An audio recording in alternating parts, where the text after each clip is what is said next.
c'est qu'est-ce au cartonnier. Ça se fait en poésie. Oui. Dans le récit, dans le roman, à part R.D. Bouchard et peut-être un ou deux ici et là, même si dans tout le retour aux régions qu'on voit intéressant, c'est très traditionnel au niveau de la forme. Même Catherine Mavroukakis, qui fait quelque chose avec plusieurs voix narratives dans le dernier, il y a quand même une trame, il y a... c'est une voix oscillante quand même. C'est une voix oscillante, mais il reste qu'on peut très très bien reconstituer très facilement toute la logique du récit. Bon. Et moi, c'est positif parce que dans ma thèse, qui portait sur une toute autre chose, pour ça, je veux t'entendre parler quand même brièvement sur la question de postmoderne. Qu'est-ce que ça veut dire pour toi ou si ça veut rien dire? Parce que moi, anachronique, il y a deux façons d'entendre le mot. Il y a l'anachronisme, et ça, c'est le sens négatif. C'est passé, c'est périmé, c'est dépassé. Moi, je milite pour une logique de l'anachronicité qui vient de l'inconscient freudien. Les temporalités coexistent. Passé, présent, futur. Oui, mais et ça, je vois. Exactement ça. Oui. Oui. Et donc, c'est un compliment, c'est ça que je te disais. C'est pas moderniste. Mais par contre, ce qui est intéressant, c'est que les auteurs sur lesquels moi j'ai travaillé sont postmodernes. Ça, je pourrais faire une conférence là-dessus. Je suis convaincu, Aquin, Gould, Pasolini sont postmodernes. C'est ça. Toi, par contre, je te vois pas nécessairement postmoderne. Puis je pense que tu avais même dit que le terme, ça ne te disait rien ou tu ne te reconnaissais pas là-dedans. Et j'aimerais t'entendre là-dessus parce que le débat, pour moi, ça m'intéresse que tu, vraiment de façon très positive, ça m'intéresse que tu ne me vois pas comme postmoderne, parce que moi, je ne sais vraiment pas. C'est pas un terme qu'on entend souvent, me semble. Ça, c'est un terme qui est devenu avec oui. On dit plus ça. Et des fois, les gens parlent en anglais. Il y a certains écrivains qui vont parler de avant, writers who are avant, writers pas avant-garde, mais avant.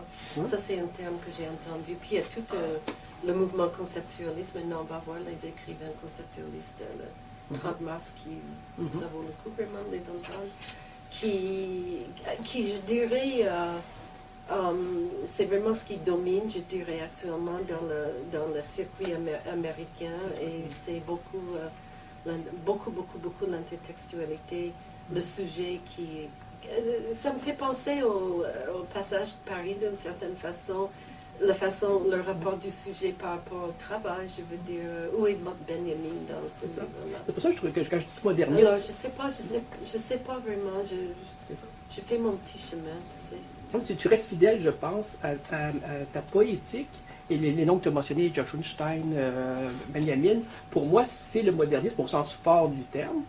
C'est dans le plaisir du texte de Barthes, la jouissance du texte versus le plaisir qui, lui, est pour le texte classique, lisible, facile à résumer et tout. Toi, tu te situes dans la partie la plus exigeante, je pense, dans la jouissance du texte. Mais ça veut dire aussi qu'Obituary, si j'avais à l'enseigner, je dois le lire au moins 3 fois. Non, mais je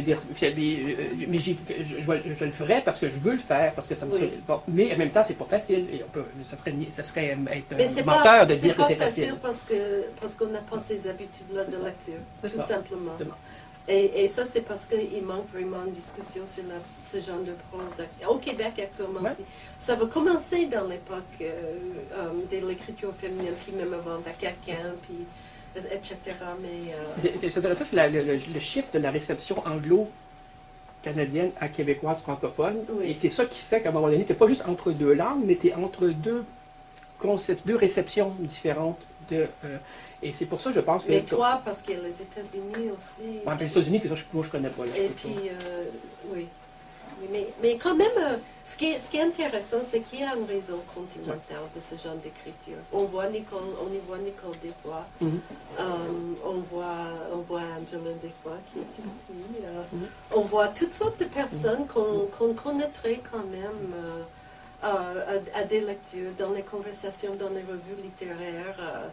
On traduit beaucoup. Ça va, je veux dire, c'est vraiment...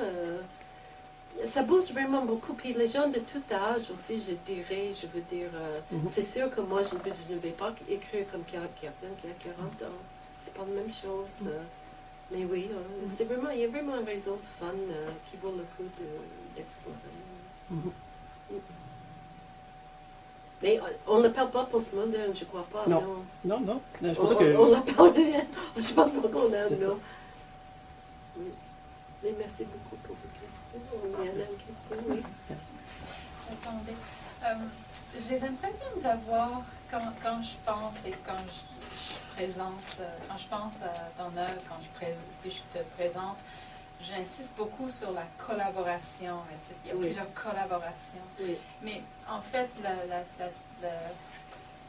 le thème de ce cycle de conférences est la conflictualité, les loyautés conflictuelles. Oui. Et je veux juste, peut-être, si tu veux, si tu pourrais, si tu te sens appelé à le faire, qu'est-ce que ça veut dire les loyautés conflictuelles? Parce que tu as commencé aussi en disant que tu te sentirais traître si tu prononcerais. Alors ça c'est juste un aspect, mais oui. est-ce que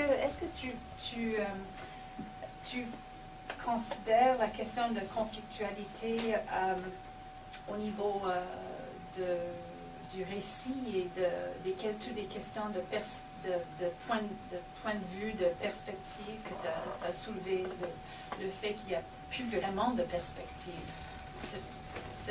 Cette idée fondamentale du récit n'existe plus chez toi. Récit comme semi-autobiographique, tu veux dire, avec un jeu parlant? Oui. Ou même récit avec un narrateur, une voix, etc. Ou est-ce que j'aimerais juste t'entendre sur la question des loyautés conflictuelles. Qu'est-ce que ça veut dire? Ta façon de poser la question est très intéressante. Je ne sais pas si je vais pouvoir vraiment y répondre.